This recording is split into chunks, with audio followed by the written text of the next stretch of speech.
Welcome everyone to an exclusive webinar with NHS Digital, where they'll be talking about how their service management had to adapt and change to overcome the challenges that they faced during the pandemic. We have two wonderful speakers from NHS Digital, Sally Bob, the head of service, and Paul Fixter, the service manager. Now, before we head into the session, let me give a short intro about ManageEngine. ManageEngine is the enterprise IT management division of Zoho Corp. They've been a formidable player for 20 years now and still growing strong. In this 20 years, we have developed over 50 plus products that range the entire gamut of IT management. This includes enterprise service management, UEM, ITOM tools, identity and access management, IT analytics, and SIEM tools. Now, under enterprise service management, we have Service Desk Plus, our flagship IT and business service management platform. Service Desk Plus is also available as an MSP platform. And also we have an ITAM tool called Asset Explorer and a customer support management tool called Support Center Plus. These four platforms together comprise the service management suite of ManageEngine. Now, Service Desk Plus has been in the market since 2005 and has been a formidable player with over 100,000 customers in 190 countries. We offer both on-premises and cloud version of the tool, and the cloud version is hosted in ManageEngine's own data centers. Service Desk Plus is highly customizable and scalable for the different process maturities that are present in any organization. We offer best practice process workflows and ITIL-ready modules directly out of the box. So these include incident, problem, change, project, service catalog, and more. We also offer integrated asset management and CMDB as well. Now, if you'd like to know more about Service Desk Plus, and be sure to head over to servicedeskplus.com. And a quick thing, just like I mentioned earlier, how ManageEngine has over 50 products, Service Desk Plus also integrates with the range of ManageEngine products out of the box.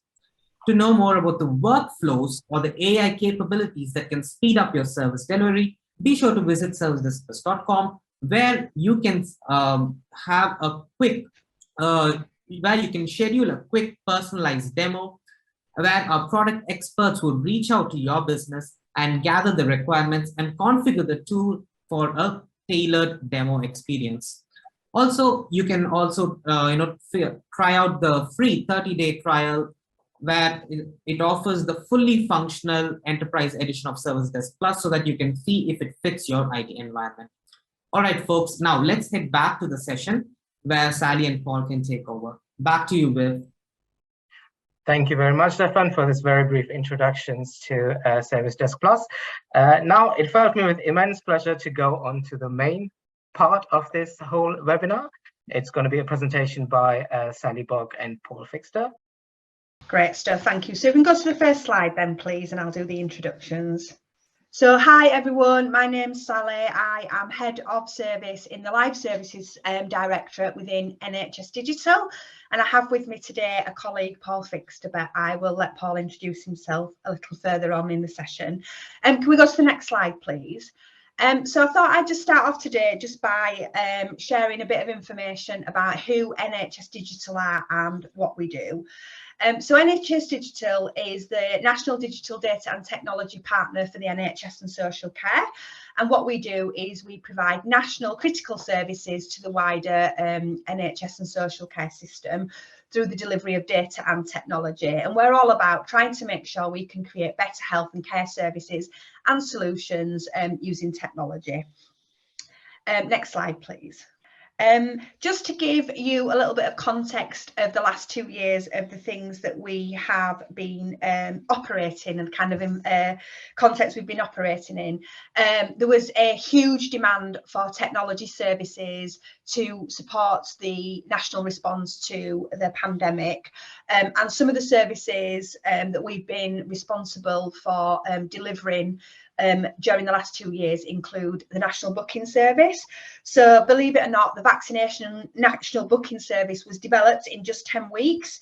It has enabled over 55 million bookings, and on its peak day, it actually enabled 870,000 bookings in a 24-hour period. And that's all based on a sort of cohorting basis, as many of you will remember. We also are responsible for delivery of the NHS COVID Pass, another service that was developed in 10 weeks, and its peak was doing around 100,000 COVID passes a day. COVID Pass has been absolutely essential in just supporting that return to normality and has enabled millions of people in the UK to travel overseas.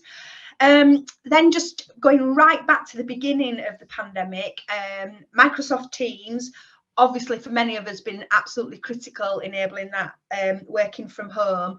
And in the 4 days at the beginning of the pandemic, our NHS Mail team rolled out NHS Teams to 1.3 million NHS staff just to be able to support them in that remote working. We also have helped deliver the summary care records, rapidly changed how summary care records worked, enabling sharing of critical health information and data across key services so that people had the information they needed, and particularly relevant during COVID, when we had risk flags on people's records to kind of highlight where there was more risk from COVID. We also delivered shielded patient list, and believe it or not, that was actually initially stood up in just 48 hours. The first list that was developed had over 900,000 users. That went up to 1.3 million during the pandemic, but again was absolutely crucial in supporting the nation's response to the pandemic. And it wasn't just about highlighting kind of risk, but it also enabled people to access social and welfare support that was absolutely critical for people during that lockdown. And then finally, I'll just touch briefly on clinical trials. NHS Digital has supported dozens and dozens of studies by helping organisations access NHS data. And actually one of those first clinical trials that we supported, the recovery trial, provided the very, very early treatment for COVID. So you know, we have played an absolutely critical role in the pandemic, and it's something we're all incredibly proud of. If we can go to the next slide, please. So live services within the NHS Digital Directorate, then, we are responsible basically for the run and maintain of all services that are delivered out of NHS Digital. We predominantly use the ITIL framework, but we are finding more and more that we're in that sort of DevOps and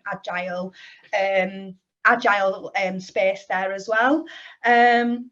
We currently have sort of 4 types of service blueprint that we deliver against. So we've got our governance services. They are very traditional ITIL-based services, usually where we're providing support for very large government-managed contracts. We have our SIAM services, so our service integration services, and they predominantly sit in the COVID space. And Paul will be talking about one of those in particular shortly.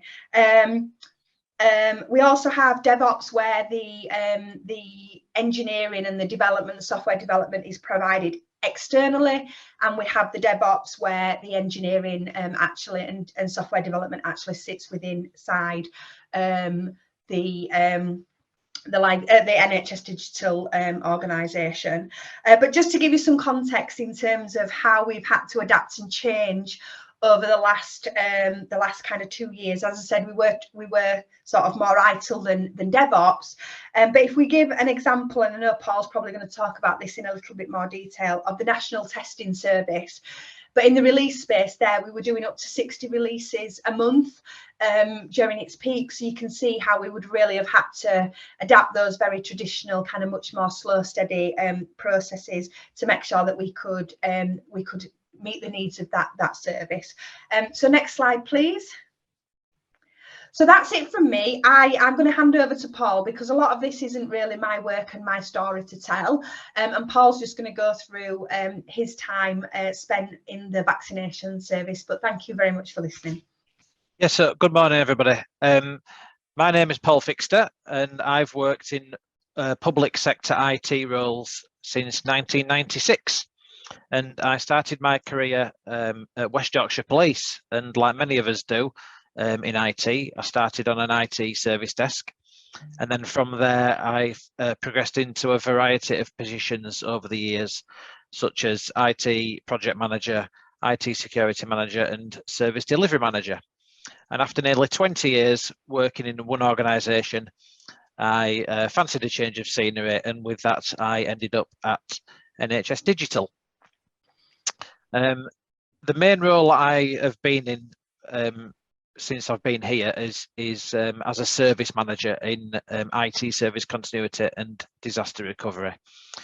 But during 2021 and the early part of 2022, I found myself in the COVID vaccinations service management team, where I worked for over a year. Next slide, please. So, as you might imagine, this was a really interesting time to be working in IT and service management. So the COVID pandemic was declared early in 2020, and by March we were into our first lockdown. And right back at the beginning, it was said that vaccines would be our way out of the pandemic. And unbelievably, after less than 12 months, the first COVID vaccine was issued in the UK on the 8th of December. And that was to a lady, you might remember her name, it was a 90-year-old lady called Margaret Keenan. That vaccine was actually the first of what was to become 123 million vaccinations administered in England alone to date. And that total comprises the first dose, second dose, and the third dose or the booster. Next slide, please. So the NHS England vaccination programme was very complex. First of all, there were different types of vaccines available. So Oxford, AstraZeneca, Pfizer and Moderna. And there were different settings where people could be vaccinated. Care homes for residents and staff, staff vaccinations. You could get vaccinated in hospital, at your GP or local pharmacy. And of course, there were mass vaccination sites. Later in the vaccination programme, there were even pop-up vaccination sites in supermarkets and shopping centres. There was a national booking service for citizens to book their vaccination appointments. We also had some complications, such as people who were living near a border. So people were living, say, for example, just across the border in England or Wales, sorry, in Scotland or Wales, but their GP or hospital just happened to be in England or vice versa. So that meant data flows being required between the devolved administrations. We also have a lot of people residing in the country who are eligible for a vaccine, but who don't have an NHS number. And of course, you needed an NHS number in order to get a vaccination. So there are 500,000 foreign students in England, or indeed people who might have been in this country for some time, who live here, but have been lucky enough to never need to see a doctor. So this meant people had to be issued with an NHS number at the point of vaccination to enable their vaccination event to be correctly recorded.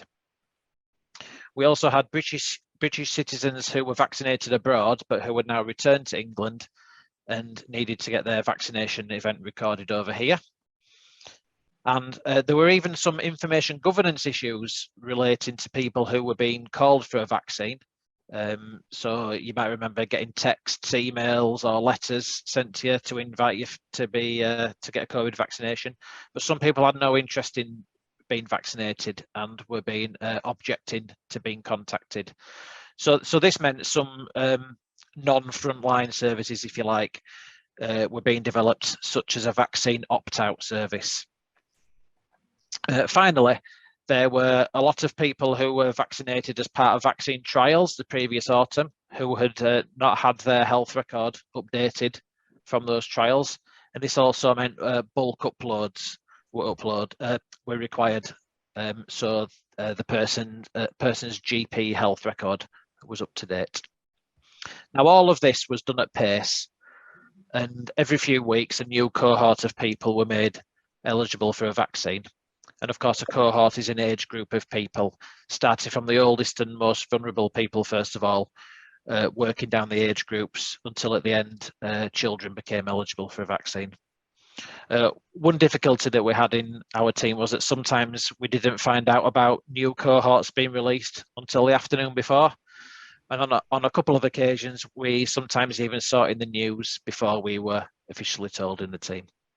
And the reason I go through that whole building a picture of what was going on is just to provide a picture of how complicated it was working in the vaccination program at that time. Next slide, please. So where did service management fit into this? So when the first COVID vaccine was issued to Margaret Keenan, the vaccinations service management team didn't actually exist. The program had a requirement for a team to manage supplier integration and to help manage complex incidents, undertake problem management and coordinate releases. The NHS Digital senior management team quickly pulled together a team of people, which included myself, all of whom had different experiences and skill sets in service management. It was also decided that we needed a number of agency staff to work in the team to cover a 7-day-a-week operation, and so that a large amount of existing NHS Digital staff were not diverted away from their non-COVID business as usual activities, which was of course continuing. The people that were recruited into the team were all very experienced service management staff who'd worked in the industry for many years and worked in a wide variety of settings. So we had people who'd worked in retail, banking and the utility industries. This meant that the staff that were onboarded could hit the ground running really quickly, which was great. But we also had some younger staff in the team. So we had a couple of people working with us who were on part of the NHS Digital graduate scheme. Now, one of the challenges is when a team is thrown together is that none of us actually knew each other. And of course, we were all working remotely at home. We would all have our meetings on Microsoft Teams, but one thing that we did do was make sure that we all put our cameras on so we could all see each other and kind of get to know each other, albeit virtually. But we also did things occasionally, such as having, we had breakout sessions once or twice a week for your non-work water cooler conversations, you might call it. And those types of breakouts helped to keep the spirits and the morale high in the team. I actually think the most important person in the team, certainly to begin with, was a business analyst who was one of our great colleagues called Josh. And Josh was asked to speak to all suppliers and organisations, as well as the people in the programme, such as delivery managers, to basically find out how the whole vaccination service hung together. And he came up with this Visio chart that you can see on his screen there, which explained the service visually. So this included all of the IT services, which other systems are connected to, where the data flowed, which suppliers were involved, and so on and so forth. This was the first iteration of the diagram, dated January. And it might not look much there, but that actually evolved and grew over time. And for me, that was the single most important artifact in the early days. How can you support a service if you don't understand it? And the fact it was a graphical representation of Visio was great. And as I say, a picture paints 1,000 words. I should also give a mention to a really good senior manager who we had in the team, my colleague called Dave. And the reason I picked out Dave is because the best managers for me are those who can clearly relay the messages from above, set a direction, outline exactly what they want doing and when they want it doing by. And I have to say I was greatly influenced by Dave as a senior manager, and I really enjoyed working with him on the vaccinations team. And next slide, please. The service management team actually worked under the overarching vaccination programme, which consisted of the executive stakeholders within NHS Digital. And it was the people in the programme who had the relationships with Public Health England and also representatives from Number 10. I actually remember speaking to a colleague on one occasion, and he was saying he'd just come off the phone from Professor Jonathan Van Tam. And I was thinking, wow, I'm really close to this. I've just been speaking to somebody who's been speaking to a representative at 10 Downing Street, which was quite exciting. I unfortunately didn't get the chance to speak to Professor Van Tam myself, but maybe one day. Now, the vaccination programme had an overarching vision statement, which you can see on the right there, which was to deliver the maximum available doses of the vaccine combined with high uptake in priority groups in order to minimise morbidity and mortality as much as possible as soon as it is feasible to do so. Now, when you're sort of in the thick of a fast-paced project, I feel it's sometimes easy to lose focus on why you were doing what you're doing. So this vision, sort of coupled with the visual representation of the end-to-end service on the previous slide, for me sort of helped to knit everything together and gave us all a sense of a shared purpose. Next slide, please. Just bear with us for a quick sip. So yeah, challenges. So first of all, the complexity of the service meant a whole raft of challenges IT-wise. There were a large number of third-party suppliers, many of whom we'd never dealt with before, or where contracts were not aligned or contracts didn't even exist. Not to mention a lot of NHS partners whose teams we had never worked with before. We, of course, are NHS Digital, but we quickly found ourselves working with NHS England, NHSX, Public Health England, and 2 NHS commissioning support units, namely Arden and Gem and the South, Central and West CSUs. And all of these suppliers and organisations all had different roles to play in the delivery of vaccinations. Now, there were actually 7 different point of care systems depending on where you were vaccinated.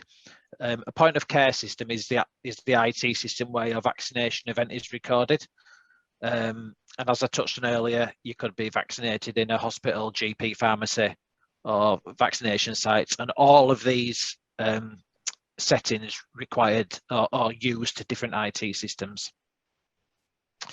The vaccination event that was recorded in any one of these 7 systems needed to flow into a central vaccination record repository, which ultimately was the single source of truth for all vaccination events. And then from there, data flowed out into GP systems, so your health record was up to date with your GP. And data also flowed out to reporting systems. So the gov.uk dashboards that everyone seemed to look at on a daily basis to see how the graphs and the figures were and the trends were going. So one of the challenges was that the data would only flow if an update if the data quality was good. And we've already said that 123 million vaccinations have been done to date, and of course these were being done at pace. And of course, as a result, data quality issues were inevitable. 1 digit wrong could have caused untold issues. So we'd hear stories such as vaccination sites were recording events on paper and then inputting them into the computer later. And then we'd hear stories where they'd be reading the notes and they couldn't quite read their own writing. They weren't sure if it was a 1 or a 7, and they'd have a bash at guessing the number. And then, of course, that led to data quality issues. These data quality issues particularly came to our attention more when COVID Pass was introduced. So when people were going on holiday and they were getting to the airport check-in desk, or they wanted to go to the theatre, and or to a football match and present evidence of their COVID vaccination in the app, the NHS app, they would find that their vaccine record was either missing or incorrect. Next slide, please. So the main role of the COVID vaccination service management team was basically one of coordination to ensure that when it came to dealing with incidents, problems and communicating releases and so on, we ensure that these were all managed and communicated correctly. With incidents, there was actually a non-public facing NHS England help desk for NHS staff to report incidents that were occurring at vaccination sites, and that was anything from forgotten passwords to connectivity issues at site. Those type of incidents were dealt with locally by the help desk, but we in service management were there to assist when it came to the more complex cases. So those type of incidents where it needed coordination before a number of parties, and also for major incidents, so your severity 1 and severity 2 incidents.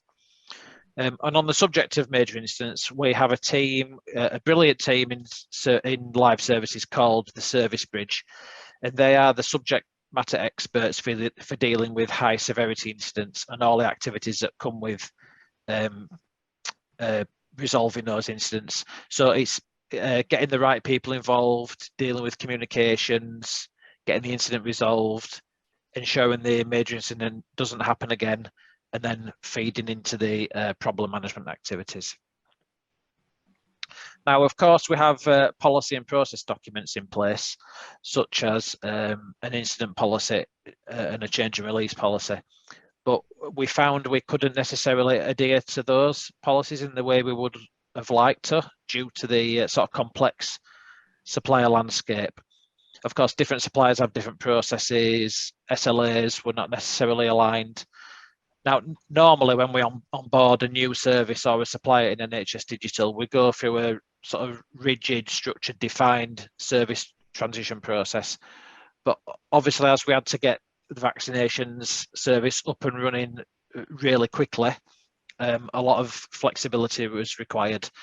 That's resulted now in work-off plans that were put in place now being picked up now that the pace of vaccinations has slowed down a bit.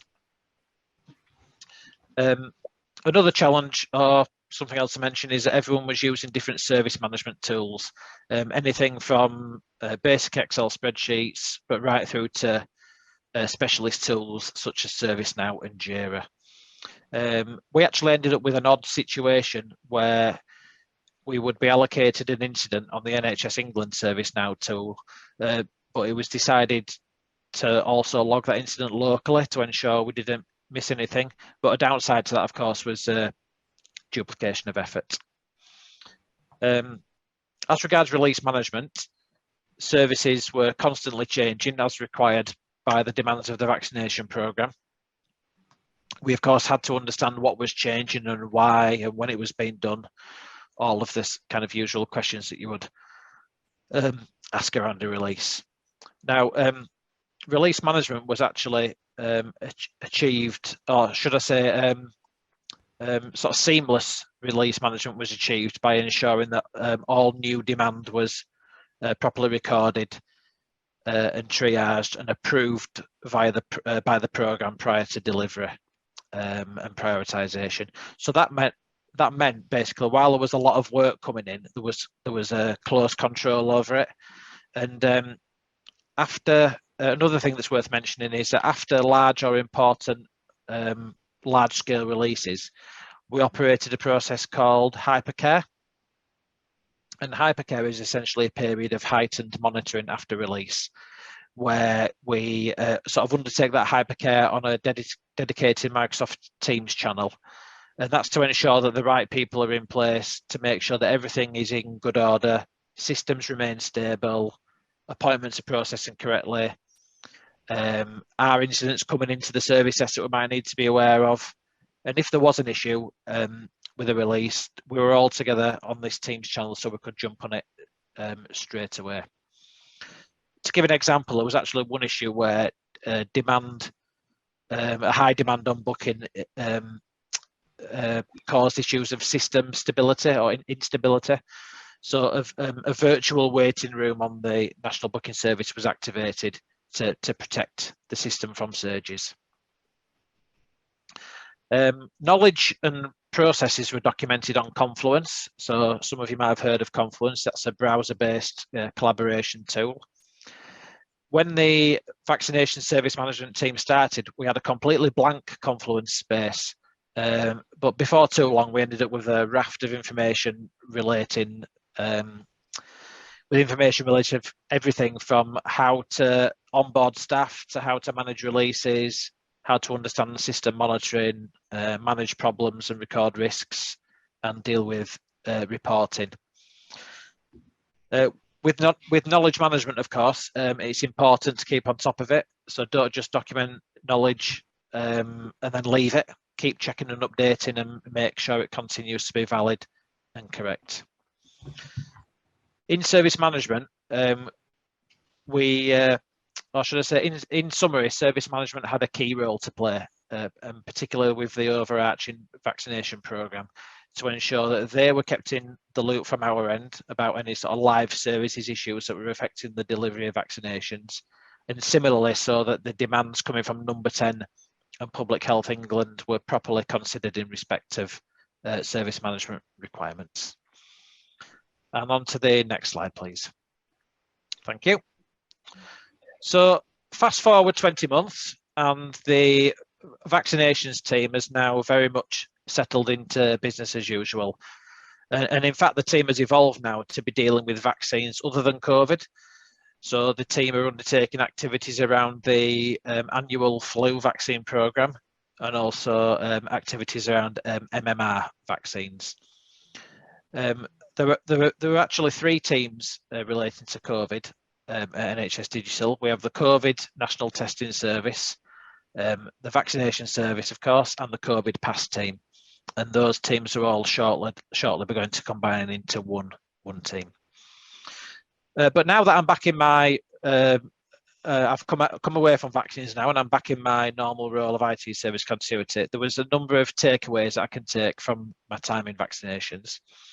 So the vision statement I felt was very important for the shared sense of purpose. The business analyst, I can't say I've really worked with a business analyst before much previously, but he was a really valuable person and probably the most important person I came across at such an early stage. And the fact that that end-to-end service was documented with the Visio chart and other documentation, that kind of stuff right at the beginning was worth its weight in gold. Despite the pace and the pressure of the project, relationships were very good. Everyone worked well together, and I felt the shared sense of purpose went a long way to helping with that. And also, it was great to draw on different people's experience from the various industries that they'd worked in before they landed with the NHS.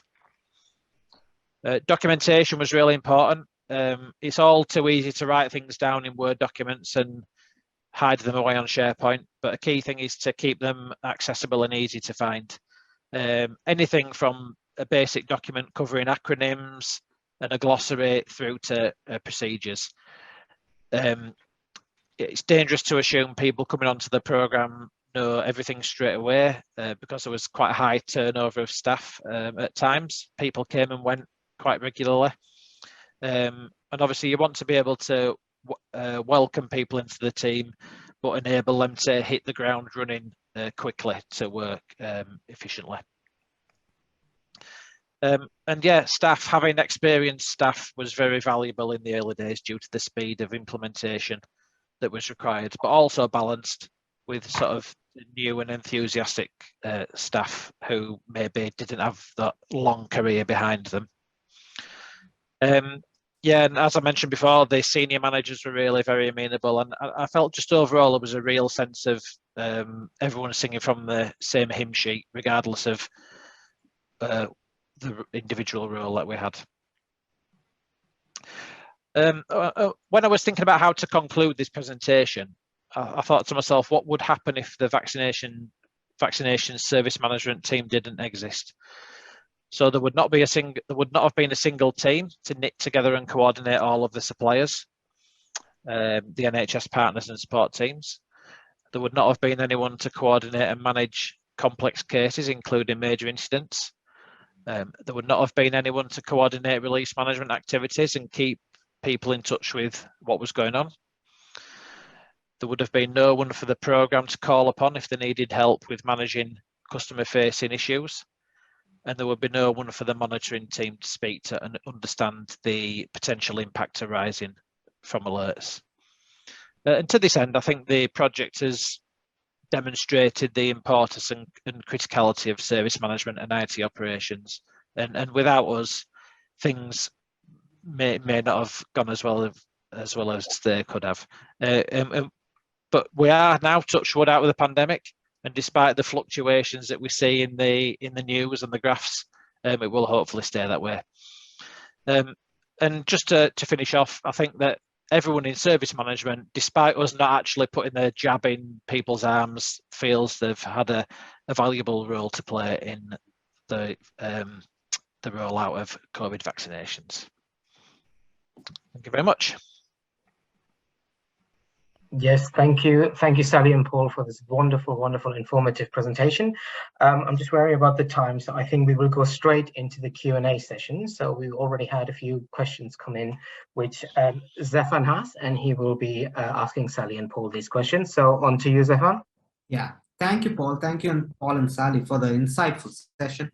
So yeah, the Q&A session, quick one at the first thing. You did mention that we were that everyone had to move to Microsoft Teams in a matter of 4 days. So how effective was the service desk when the support agents were working remotely? Like, was it more productive than the previous work model when Microsoft Teams are implemented and remote work was in full force?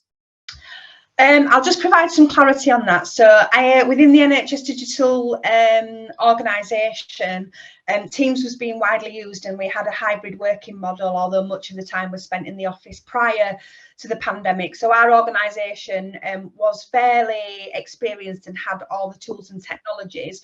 What we rolled out Teams for was out to the wider NHS, and all. We give them the technology. We can't sort of assess how successful it was, but I can talk about our own customer service function. So our own customer service function in NHS Digital comprises of a number of service desks. We've got our citizen facing contact centre. We have got our national service desk, which is a 24/7 service desk, and we've got a number of other smaller service desks as well.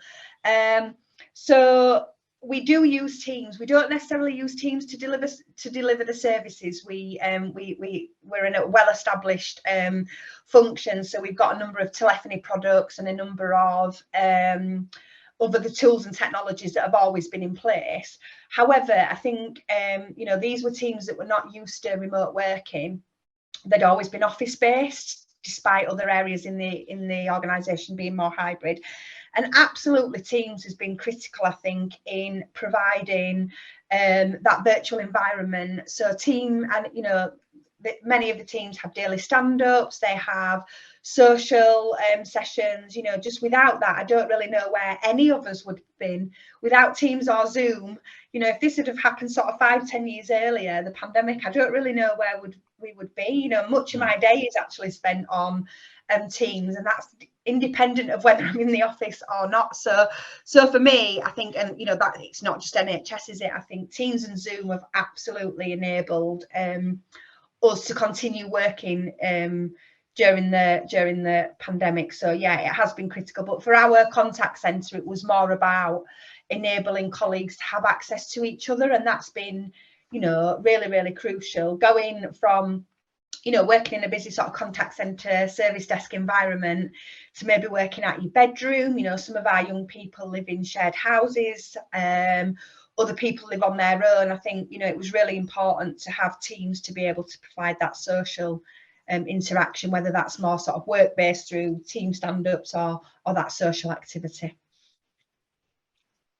Oh, That is nice. That is nice to hear. That is true.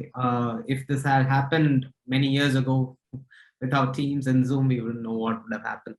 Cool. Yeah. So, what was the necessity? The next question is about the vaccination booking app that was launched very quickly. What was the necessity to transition from an ITIL framework to an agile DevOps environment? And were there any hurdles during that transition? So we were already delivering services across the mixed platform. As I said, we had the governance services, which traditionally use the ITIL framework, and we had some DevOps internally and externally.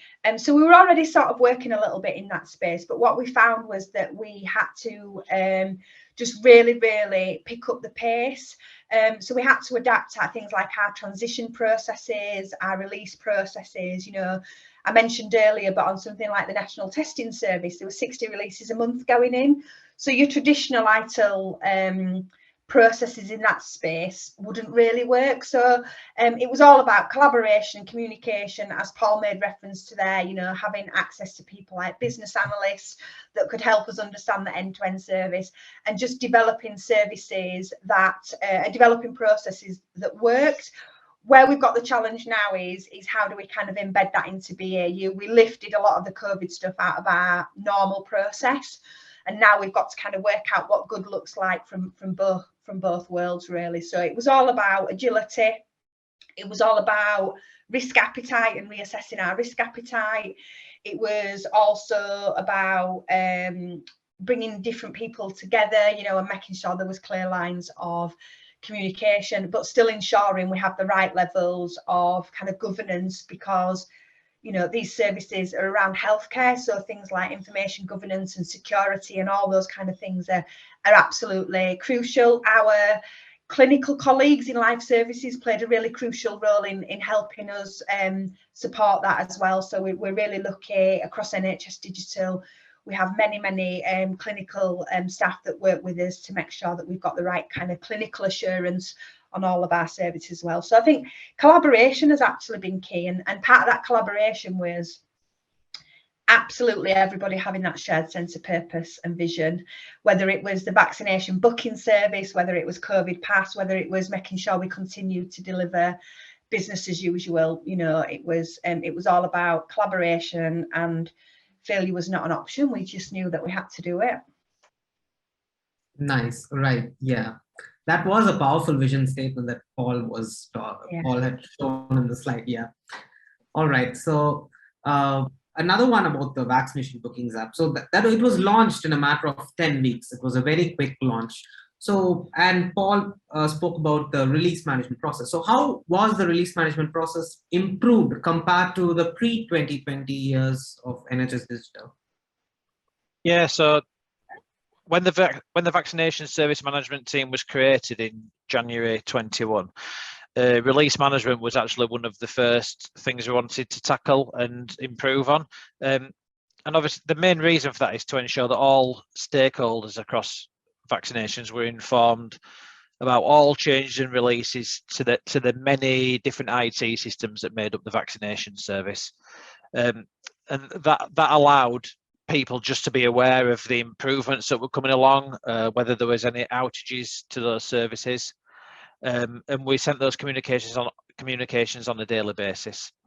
Now, in live services, we do actually have a change management team whose role is to coordinate change management. So they would log the request, seek the required permissions, deal with clash management and that kind of thing.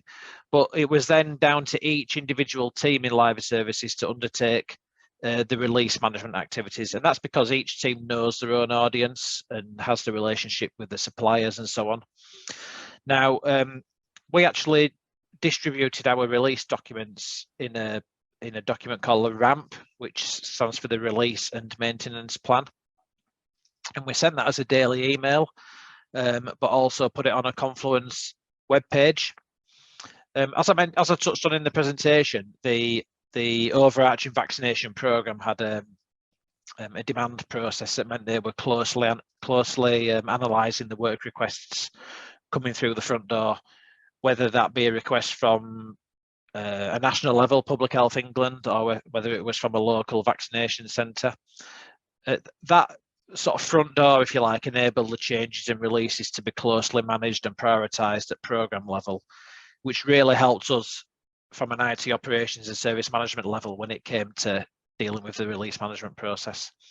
So I think to answer the question, the release management process was improved, particularly with the programme-led demand review, which basically meant that all the requests were properly triaged, prioritised, and delivered and released at the right time and in the right order, and that they were communicated well. Right. Essentially, a more stringent process was put in place and a documentation was done for that. Correct, yes. Nice to hear. So another thing about live services. So how were the live services able to manage the usual activities, such as when the log4shell vulnerability happened? How are they able to handle that while ensuring the reliability and availability of COVID services, such as the booking app, the vaccination booking app, and the COVID pass and such? Yeah, so for when the log4shell vulnerability came out a few months ago now, the service desk didn't actually sort of deal with and coordinate those activities. Now, in NHS Digital, we actually have a number of security champions across the organisation. So details of that vulnerability were sent by our great data security centre team, and they sent details out to the champions, and then it's the champions' job to then contact every team in live services. So basically it was their role to disseminate issues of the security issue and coordinate the responses and actions. So as far as vaccination is concerned, I was the contact that the security champion had, and it was my role to basically contact all of the suppliers, ask if the vulnerability applied to them. If so, what do they propose to do about it? For example, apply a patch, or indeed confirm that they were not affected by the vulnerability. That was all tracked on a problem record that the security champion owned in our service management tool, just so that all of the supply responses could be tracked and there was an audit trail. And actually the security champions set up a temporary Microsoft Teams channel to keep in touch with everyone who was dealing with the vulnerability and the responses, and ensure that we were all progressing it effectively.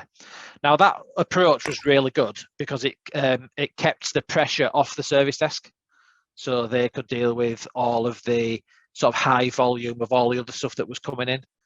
So so this sort of data security centre and the champions approach has worked really well, and we've actually used that effectively, not just for log4shell, but for other security vulnerabilities that have occurred in recent times. Oh, that's nice to hear. So security champions are a separate entity who would be taking care of these major incidents, while business as usual activities would be taking care of the service desk. Yeah, it's essentially a volunteer role. So anybody within NHS Digital can volunteer to become a security champion, and with that there are a number of activities. So it's somebody for some people to talk to if they've got a security question, or indeed, as you've touched on, to assist with incident resolution activities on a large scale, such as this one. Right. I love the title, security champion. Yes. All right. So that's about it. I don't have any other further Q&A for the session, and we have also almost reached the time limit, and it's time to wrap the session. Thank you so much for the insights, Sally and Paul. It was very interesting and quite opening for on many of the topics for me. So I think I'll hand over the session back to Viv to wrap it up. Yes, of course. Yeah. Thank you very much, Sally and Paul, for taking time out of your busy schedule and being here today and giving us this informative presentation. Also, a very big thank you to Zephan for making this event possible. Thank you so much to the attendees as well for taking your time out of the day and being here today. If you have any questions, we'll make sure that we put you in contact with Zephan and everyone, and you can reach out to them after this webinar. And yeah, hope you guys have a lovely day. Take care, everyone. Bye. Thanks, everybody. Thank you. Bye.